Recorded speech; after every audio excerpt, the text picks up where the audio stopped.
the hell?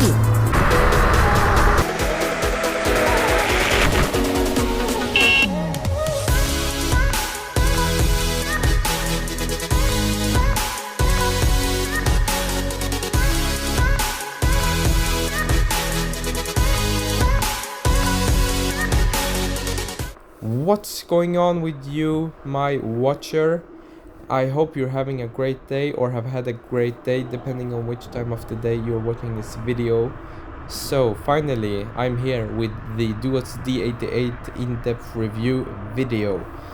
I did an unboxing video, so if you haven't seen it, then it will be linked in the top right corner or in the description. So this scooter, I have been able to use it for some days. I have not really been riding it for a long distance yet, but I've still been riding it enough for me to understand fully how it works.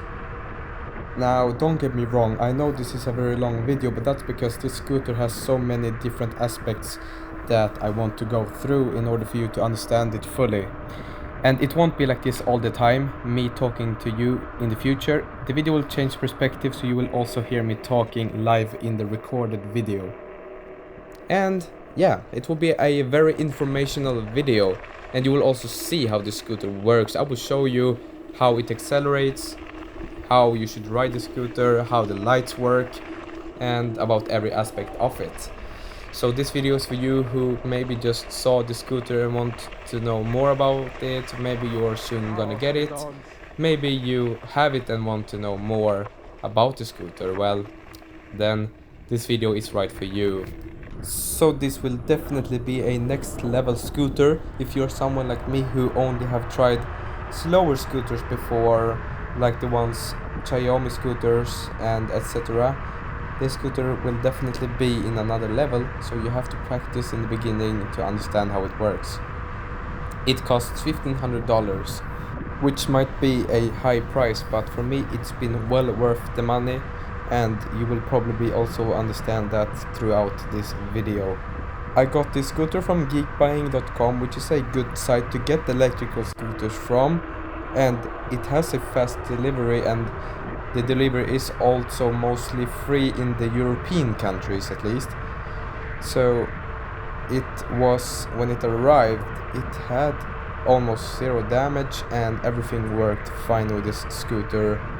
So I had to do some things, of course, to make it more perfect, but yeah, you will also understand more about that throughout this video. So what can I say? I really love how this scooter is to ride. Now, I'm firstly going to talk about its design. This scooter has about the best design that I have ever seen on an electrical scooter. Of course, everyone has their own personal preference, but I think about every part of the scooter looks perfect. Everything from the suspension, the tires, the platform, the lights, the handlebar are really good and well made. It has good quality as well, and there's no critical parts, I would say, that are built in a bad way. It really lives to its name and is able to work even when it's a bit rainy, because it has a water resistance rating of IPX4, which is great. And of course there are details such as caps to the charging ports, so that it is protected from the water, but you can't submerge this underwater. Some water. Overall, for me, the design is a 10 out of 10. The scooter also has a good function with the design. It goes well along, and that's nice. Of course, different scooters have different types of suspensions mostly, and it's the suspension part that can make the scooter be a bit different in riding style as well. But this scooter has a good suspension that works fine both on the road and off the road. So riding on gravel or in the forest is fine. It has a good grip, and off-road tires are perfect. Of course, you're a bit limited compared to a bicycle due to the wheels only being 11 inches, but it's still fine. They are very wide, and yeah, like I said, the off-road tires actually makes it quite comfortable to ride like this in the forest. So what about the range? I did a range test quite early when I got the scooter, and so I drove from full battery until it couldn't drive anymore, but it didn't completely die because it has some sort of battery preserve function. But I drove and I used it mostly in speed mode too. I didn't use the lights at all because it was daytime. So my riding style was that I went half of the time a bit slower, like 25-30 kilometers per hour, and half of the time a bit faster, 45-50 kilometers per hour. But I didn't really go so much at maximum speed, and it was a bit of uphill where I went, and I had the acceleration quite hard. I didn't use eco mode. There was some wind as well. It wasn't really that weak, and the temperature was around 23 degrees Celsius. So the range I got was very good, which you will see now. So it seems now I have gone 84 kilometers today, quite aggressive, and it's dead. It shows 50.6 volts here, so it will be about 51 volts, then you know that it is going to die. So yeah, I'm rolling right now, my camera is also dying. But if you turn it off and on, then you can get it to accelerate for a second or two. So even though it doesn't want to drive anymore, as you can see, it still has 1 bar left.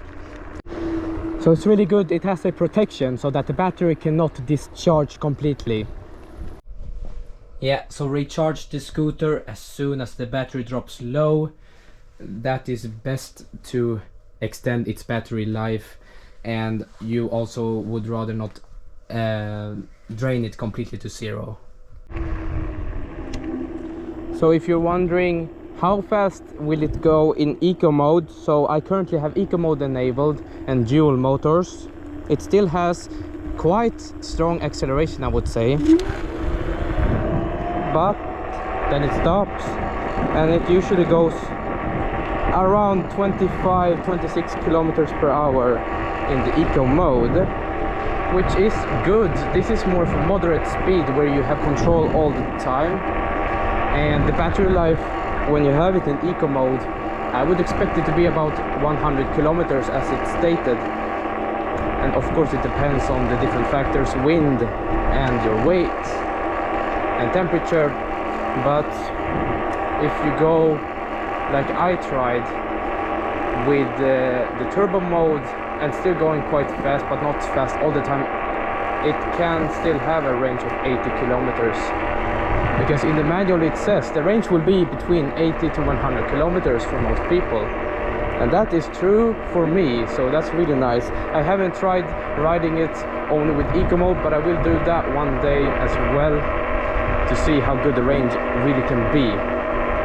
Using single motor will actually be slightly better for the range, at least for most people, although some heavier riders, or if you ride where there are many steep hills, then dual motors will be the better option. But I thought it was dual motors all the time, until a YouTube video proved me wrong. You would still though want to use dual motors most of the time, because you want to wear both motors equally and spread the force. So to have dual motors activated, you have to click in the red button, and eco mode will be turned on if the yellow button is clicked in, and it will be turned off if the yellow button is clicked out. So it's important when you ride to take breaks, just enjoy the surroundings that you have. You hear the birds and the water. It's really nice as well, the experience you get when you ride, but it's important to take the breaks and recharge a bit, because your legs will be a bit tired and your feet if you're standing on the scooter, but it's not a big issue for me. Now on to the brakes. So this scooter has front and rear disc brakes, and it's important to have disc brakes for such a fast scooter. So stopping distance is good on this scooter. The front brake is obviously a bit stronger than the rear brake, and it's good that you can also adjust the brakes a bit by screwing on the screw that they have. When you brake, you should use both the front and rear brake equally to have them in equal condition. And now I'm going to demonstrate the braking distance. I am not braking the absolute hardest, but very close to that. So firstly here you will see from 25 kilometers per hour. The braking distance was about 4 meters here, and now you will see a braking test from 50 kilometers per hour.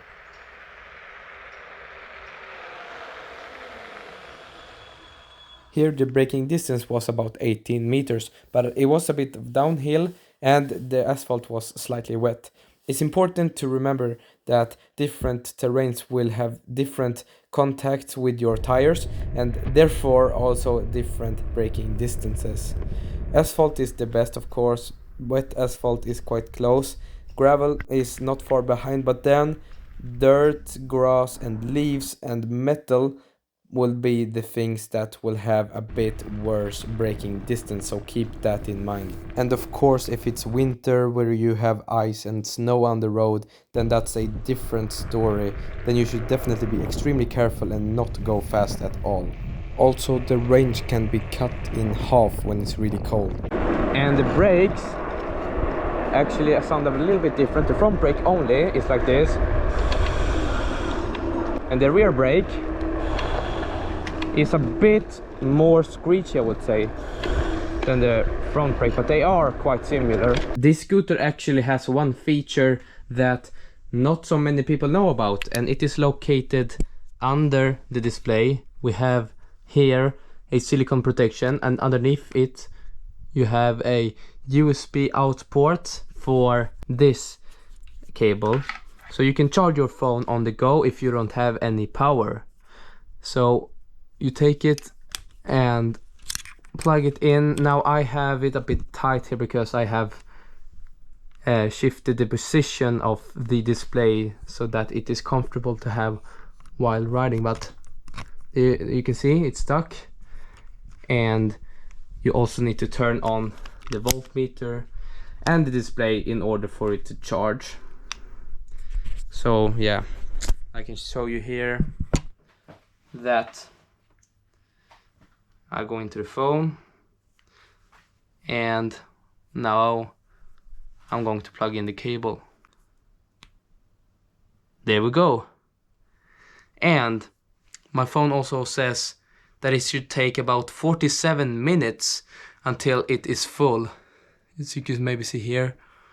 Or no, now it says 1 hour and 40 minutes because it thought it was a fast charger. So the charging speed is not really the best. If I would use my normal charger for this phone, it's the Galaxy S23 Ultra. With a normal charger for this phone, it would take 35 minutes. But with this, it's 1 hour and 40 minutes, which isn't terrible, but it's not the best speed. But at least it should be enough to keep your phone alive. So as you can see, I changed the handlebar grips. These are the old ones, and I don't really like them as much because I think they're a bit too wide, too thick, and this part at the end going out is supposed to be the palm rest, but I think that is mostly annoying. I actually kind of like it more when it's completely round like this. And these also, the reason for why I swapped them is because they have a pattern here that matches with this pattern, so that's quite nice. To be clear, the voltmeter and the display don't flash in real life, it's only in the video that you will see it like that. So I'm going to attempt going off-road with this scooter. It has 11-inch wheels, so you won't be able to go through big routes, but I will still see how good it is. Okay. And oof, yeah. So yeah, I'm going to shift it into eco mode. You won't be able to go so fast anyways in the forest, and the acceleration is too strong. Okay, let's see. Oh, I'm so scared, and I'm going to go over the bars and that the front wheel is going to stuck because it has a heavy front.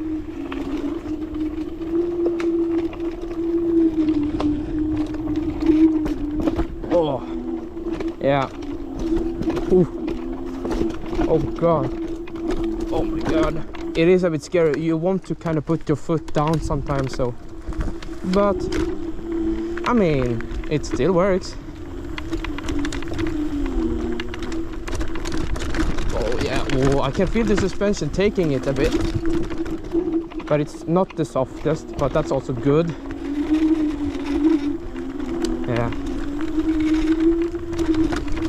Oh shit. Yeah, so yeah, it's the wheels, man. It's so vibrating.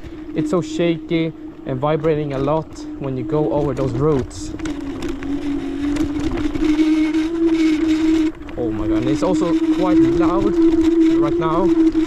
When it's accelerating, sometimes it can be very loud, man. The entire thing is vibrating like crazy. Oh shit, yeah. Oh, but you can still do it. So some other things that I have found now when riding it for some time is actually this screw to keep the handlebars into place gets loose while you ride, but not fast. It happens quite slowly, and you will notice before it unscrews completely that they will start to wobble quite a lot.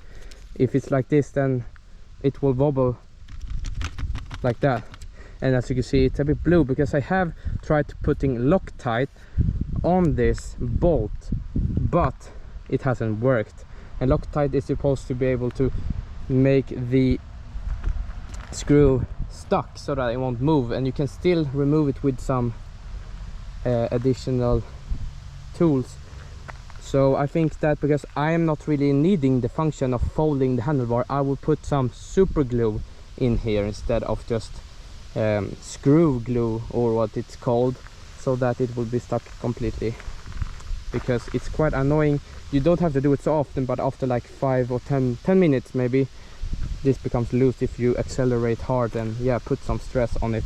And then with this folding mechanism, it's not getting loose, thankfully, like this is, but it still is a bit, you have a bit of play. And I found that when you fold it, you need to push this in and fold down the lever, and every time you unfold the scooter and push the lever into place, then you can't push this in at all. But then when you just have gone out with the scooter for like maybe 5 minutes, it will already be a bit loose again. But it can't fold even if it were to be like this, unless this thing is pulled down. So it's still secure, but it just gets slightly loose while you ride, but that's not a big problem. This is not really the biggest problem either. Just keep in mind that it can get loose, or just put some super glue and it should definitely not open again. Alright guys, so I'm going to try to drive in this track that's made out of gravel, and as you can see, it has some turns and some bumps as well, so I will see how it is. But I think I'm actually going to put it in eco mode, because the acceleration will be a bit too much, I believe, for this track. So yeah, let's see.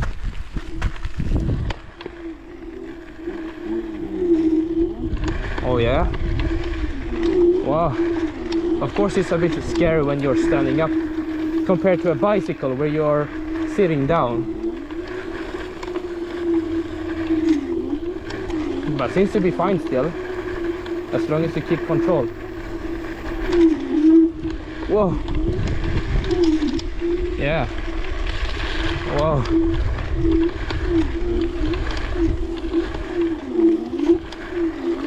Oh yeah.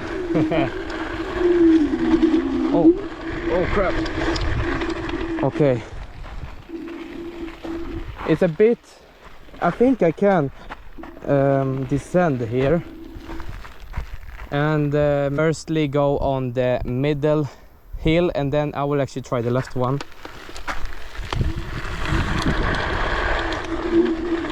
Oh yeah, whoa, okay, no problems there. But as soon as the gravel is too loose, or when it's too many small rocks which makes up the gravel, when it's too many of these, then it can be a bit hard to control it, but that's the same with most other vehicles as well. All right, so let's try the left one. Whoa, Jesus. Yeah,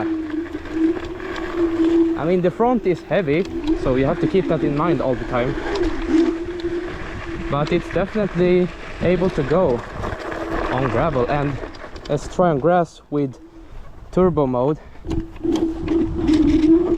Oh yeah, whoa, okay, yeah, it definitely has a good grip when you go on grass. I mean,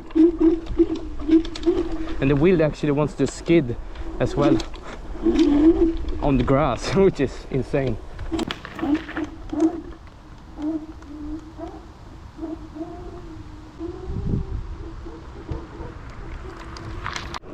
And if you're wondering about going onto the sidewalks with bumps, you can go on these, but it is quite shaky. But I think that would be about the biggest you could attempt going to, because of the wheels. And when you go down, then you can actually feel the suspension taking it quite good. I will see, because I really don't want to flip forward. Okay, I can try here as well. Here, as you can see. Oh, okay, actually not too much of a problem. Yeah, going down here, yeah, no big problems actually. Okay, I think the biggest possible would be something like this. Okay, yeah, that was definitely maximum. And make sure that your wheels are pumped to 50 psi. If they would have been having too low on the air, then that could have maybe been very, very hard, but I don't think there's any problems from that. I mean, yeah, they are rock solid. I have checked the pressure, and nah, that didn't break. It almost felt like it, but no, and the folding is still safe, so it's safe to ride. But yeah, you are limited with those wheels. So as a reference, that bump here was I would say 8 centimeters. Yeah, you can see it compared to my hand, at least here. Now I'm going to attempt to go on the side bump, but what you can do to reduce is to press down before you go on the bump and then lift up a bit. So you kind of press down the scooter and then lift up with your hands as well, but you always have to keep your hands, of course, on the handlebars. And in that way you can actually reduce how much shake you will feel when going over big bumps. And do not ride with no hands, you will crash directly. You can't do that on an electrical scooter. And you should always keep 2 hands as well. Riding with one hand can maybe just slightly work if you're rolling and not rolling so fast, but you can't ride with one hand and accelerate. You will lose the grips of the handlebar and fall over. So keep 2 hands when you want to accelerate at all times. So about the height of the handlebar stem, I think it's perfect for me. I'm about 1 meter and 80 centimeters tall, and I have it in the middle, so you can have it a bit lower and a bit higher. But I don't think it's too good to have it in the highest position, because it can be a bit wiggly when you drive, because yeah, it's quite long, this part. And maybe if you are a bit aggressive, if you do some jumps, you can also bend the handlebar stem here. I haven't really been close to doing that.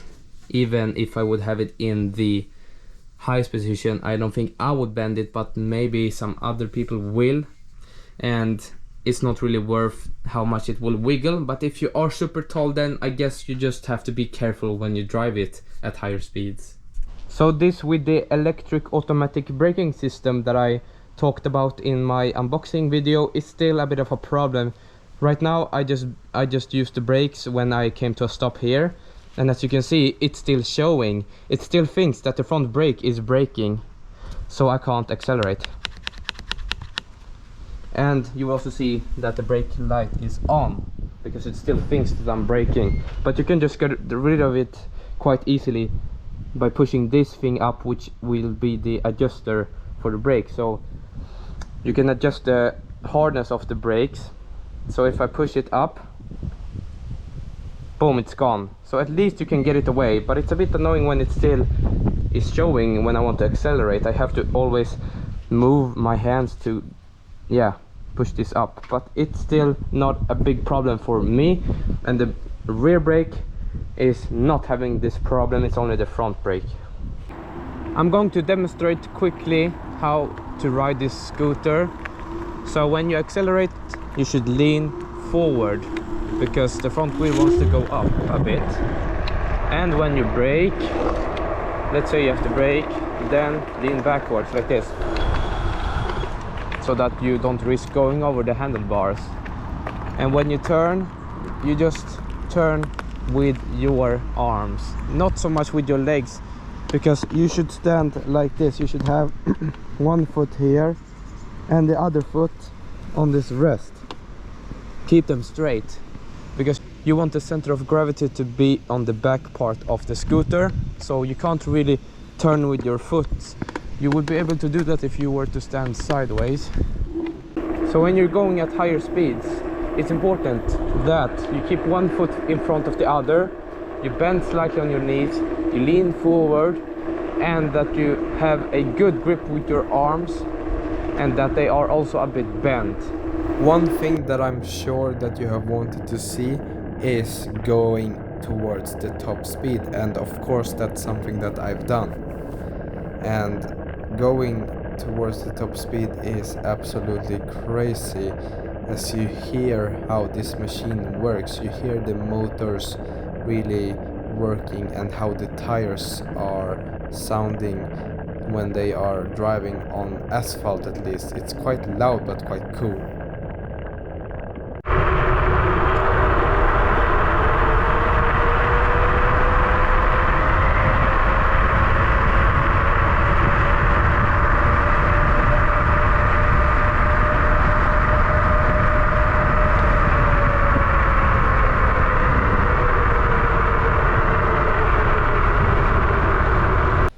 So guys, as you can see, that was absolutely insane.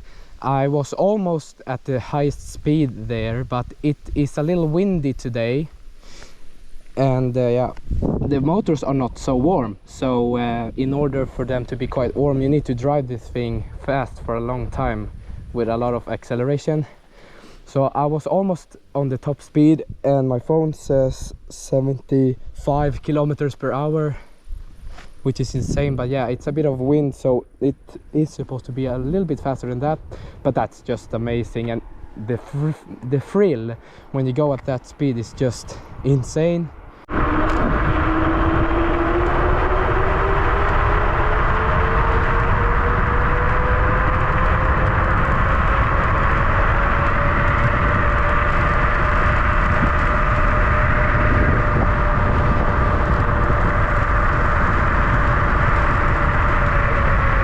Some people believe that going so fast on these electrical scooters is not safe at all, that you have a high risk of falling and hurting yourself. But that's not really so true. These scooters, when they have these high speed, they are built different than the standard scooters, such as the Xiaomi scooters, and especially compared to kick scooters. They have very small wheels.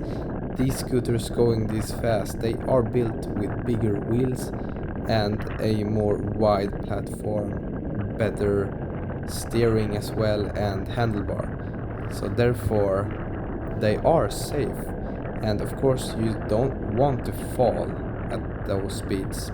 it won't be fun at all and dangerous, which you can of course reduce the injuries if you have protection, but still it would be quite bad to fall. So you really gotta have the concentration on your driving. You gotta look at the road all the time to see if it has some potential holes that you definitely would not want to go in, and just keep your riding style firm as well when going so fast. As long as you do that and learn to be in control of this scooter at higher speeds, then you will find it much more thrilling and insane to go fast rather than it being scary. Well, it will of course also give you a lot of adrenaline to your body. And the unique aspect when going fast with the electrical scooter is that it feels like you're flying forward because you're standing up, which you are not really doing on a motorcycle, or definitely not in something else like a car or a train. Then you won't feel this insane speed the same way. Now finally you will see how it looks like when other people see you when you're going at very close to the highest speed, because I haven't yet reached beyond 80 kilometers per hour, but that is because I haven't really tried super hard yet, but I will probably do that quite soon.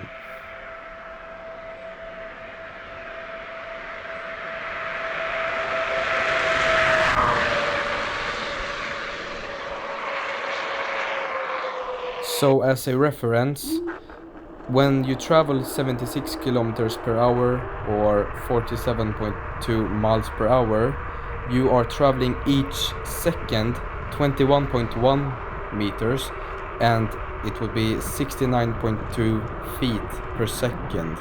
So that's quite a long distance per second.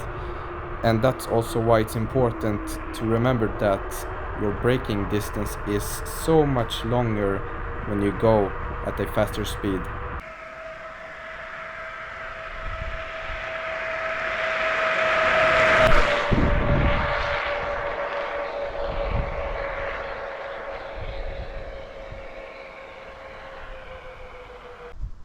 You also need to be careful when you have the scooter turned on and you're standing still, because yeah, it just wants to go as soon as you press this throttle. Even if it's in eco mode, it can just go away and fall. So be careful to not press this accelerator. So the display will shut itself off after about 3 minutes if you don't do anything to preserve the battery, but it can also shut off in just 1 minute. I don't know why, but it's not been a problem for me really. So you may be wondering how to change from kilometers per hour to miles per hour, and you need to enter the parameter settings. To do that, you need to hold these buttons down together. So you have P0 all the way to P9, and it just turned off there. I don't know why. Sometimes the parameter settings is a bit hard to access, but from P0 to P9, some of these you shouldn't change.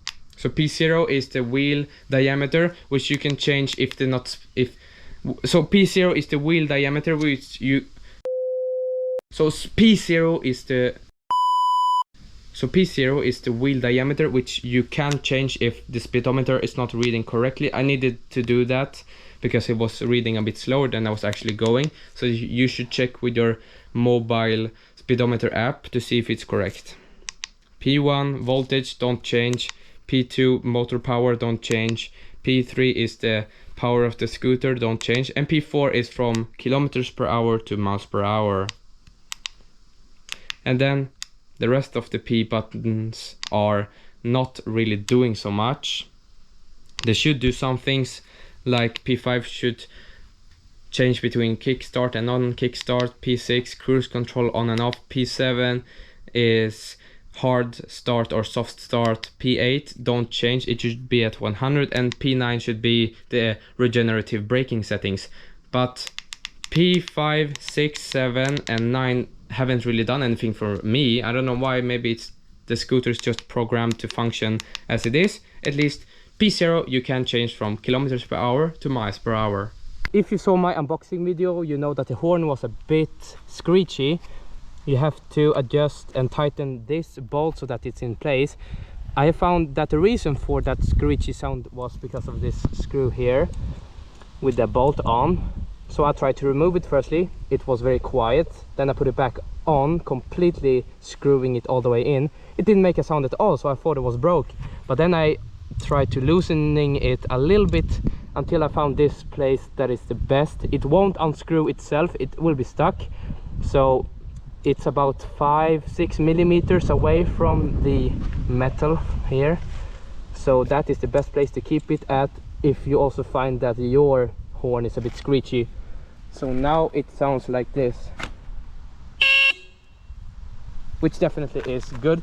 Just listen to how it sounded before.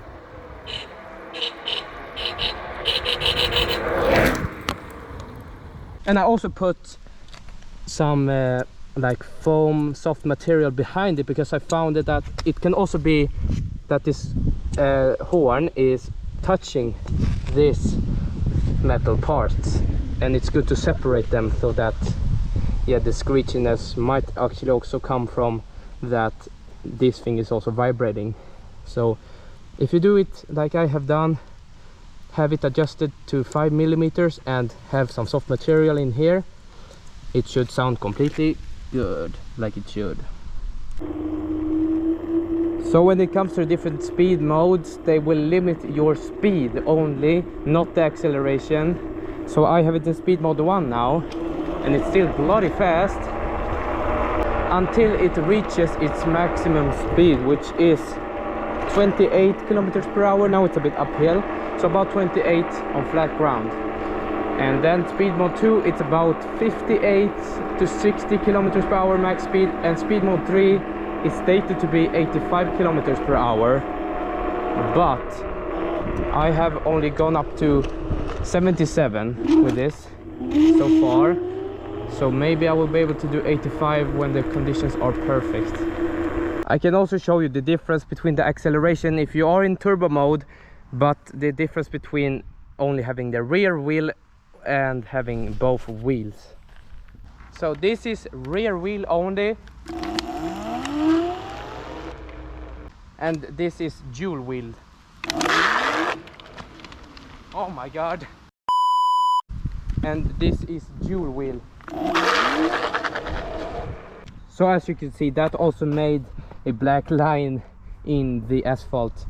So it's not the best for the tires. If you do that too much, you will want these tires to last a long time, and then you should not do it too much so that they will be in worse condition. But of course they will wear out eventually. So, have I successfully done a wheelie? No. Have I tried? A little bit. Do I want to be able to do it in the future? Absolutely. So I am practicing to do it. If you're also practicing for a wheelie, be a bit careful. If you are falling backwards, then you should pull the back brake so you will come down again with the front wheel. But it's a bit hard to do wheelies on the scooter due to the front being heavy, but it still has a lot of power, so you can do it, of course. And when you do wheelies, that will be one time that you actually want to use only rear motor. So it's still good that you have the option to use only rear motor to do wheelies, so that you don't use the front motor as well when it's not really necessary. What about acceleration, you may ask? Well, I have only said that this scooter has a lot of acceleration when you want to go off-road and stuff like that. But yeah, it really has an insane acceleration. You can really feel that it has 5,600 watts of power. It's instant, and the front wheel also skids when you pull the accelerator maximum. Okay, so acceleration test in a steep uphill.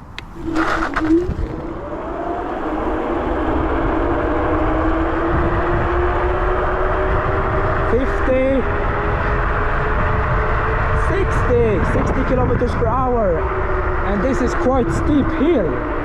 What the hell? All right, so acceleration test from 0 to 50. There is no wind at all, and this is completely flat. So let's see how long it takes until I reach 50 kilometers per hour. 3, 2, 1.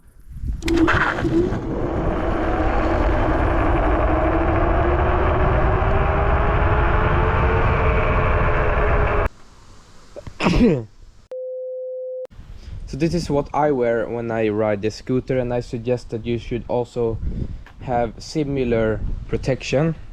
You need a good helmet. This is more of a motorcycle helmet with the goggles as well, and then arm pads, knee pads, and gloves. And if it's too sunny, then because these goggles are clear, I instead use these sunglasses instead of the goggles. Charging the scooter from one bar, which is the point where you can't drive it anymore, until it is full will take you around 9 hours, which is just as it's stated, and that's thanks to the fact that you get 2 chargers in the box.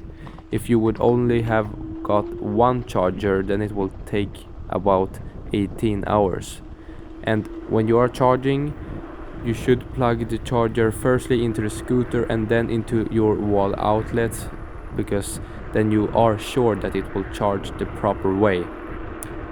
And when you are storing this scooter, you want to make sure that the temperature where you store it is in between 5 to 35 degrees Celsius. This will help the battery life to be in a good condition. And if you want an excellent battery life, then the temperature should be between 15 to 25 degrees Celsius.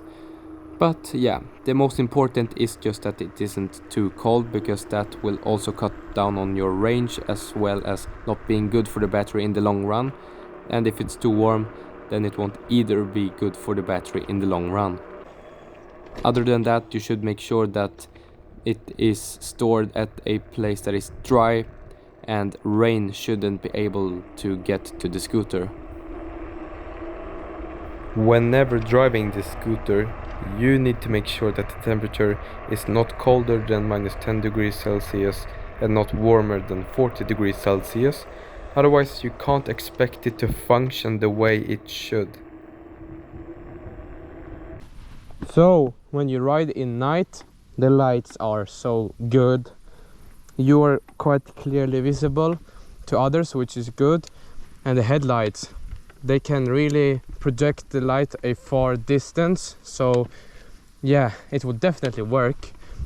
And actually, I just found out that now I have it in eco mode. It still can do the wheel spin even if you accelerate with eco mode.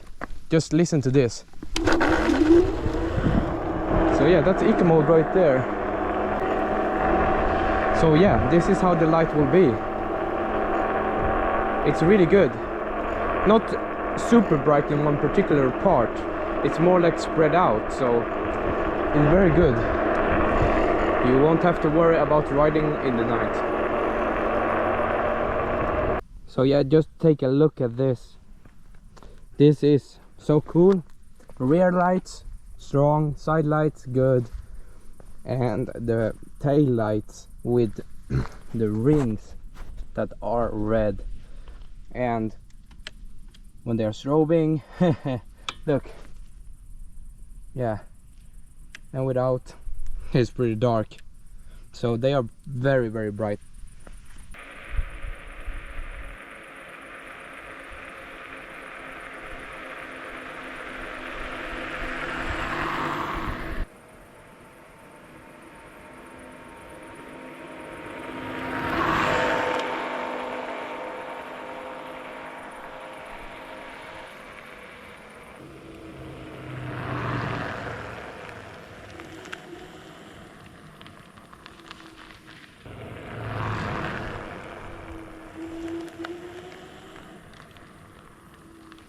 So without the lights, of course, it's quite scary to ride, and when you flip them on, bam, they are excellent, especially in the forest like this.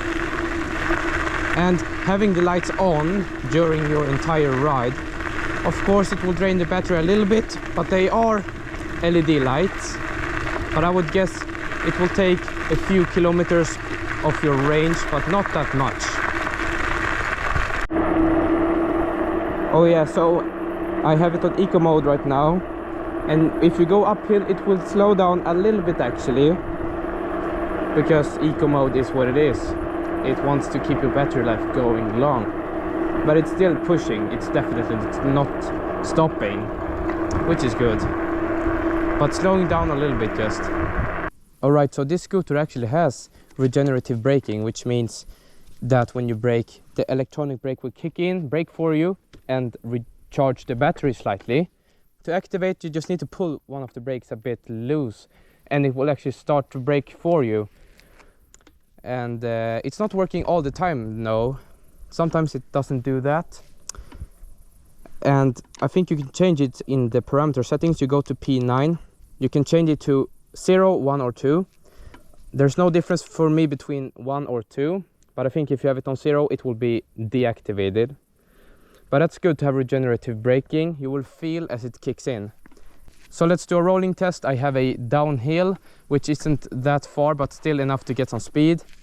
So then you will be able to understand how good this thing rolls if you were in a situation where the battery is dead and you have a downhill where you can roll, or just, yeah, you want to know how it rolls just casually. So let's see here. You also have the speedometer, of course. You can mostly use the speedometer even though you can't use the accelerator when the battery is dead. So let's see how fast it can go down this hill.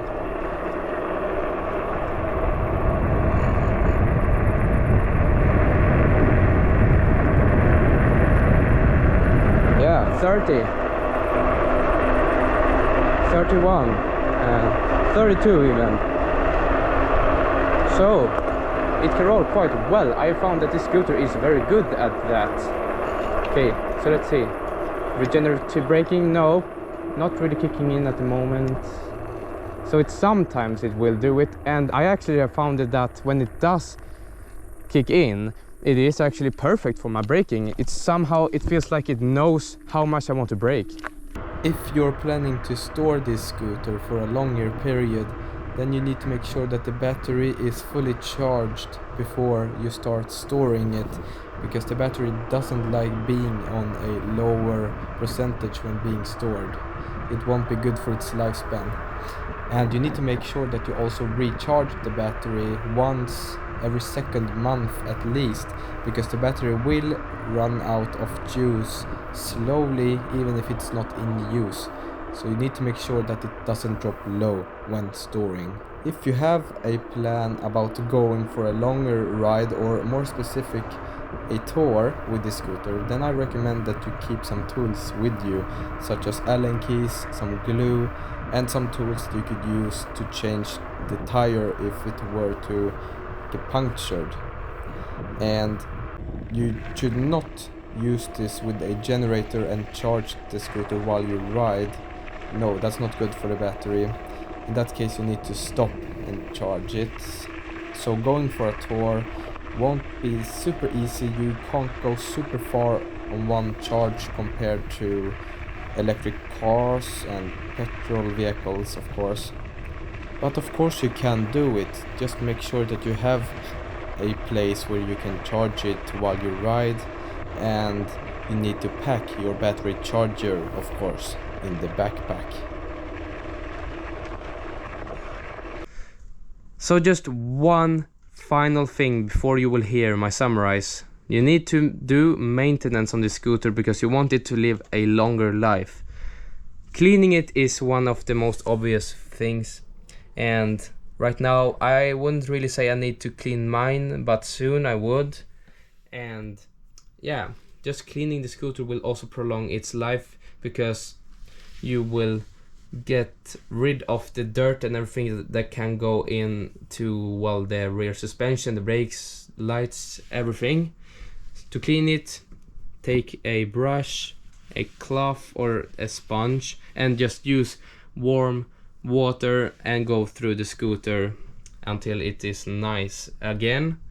Don't jet wash this scooter. It's not really built to be able to take that much water. It is IPX4, but that means it can just survive splashes and some rain, but not really a jet wash. So cleaning it, as soon as it gets dirty, you will need to clean it more if it's wet outdoors and if it's dirty conditions when you ride. And otherwise, you have some information in the manual that it's important to read the manual, as I've said before in the unboxing video. But you have some information about the warranty here for the different parts. So if they're not in a good condition, then they need to help fix your scooter. And the trumpet, which is the horn, and the tires, they have the shortest service time of 1 month. Everything else has at least 6 months. But then at the last page here is regular inspection and maintenance.